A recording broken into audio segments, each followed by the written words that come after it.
আমাৰ সকলোৰে স্মৃতি ৰমথন কৰিব খুজিলে আমাৰ ঘৰত থকা পুৰণি এলবামখনৰ ফটোবোৰ চাই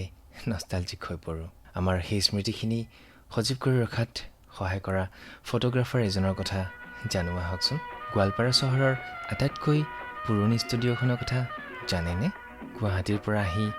অলেখ সপোন ৰচি এখনি ফটো ষ্টুডিঅ' গঢ় দিয়ে প্ৰতীত পৱন চাহাদেৱে 1956 চনত সজা ষ্টুডিঅ'টোৰ নাম দিয়ে আছাম ষ্টুডিঅ'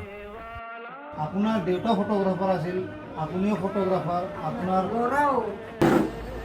এতিয়া ফিউজ হোৱা নাই 25 বছৰমান হৈছে এই দুটা কিমান ইঞ্চি এইটো এইটো কেমেৰা 120 120 ইয়াছিকা ইয়াছিকা বাপৰে এইটো ৰিটাচিং বক্স নেগেটিভটো ৰাখে লাইট আছে না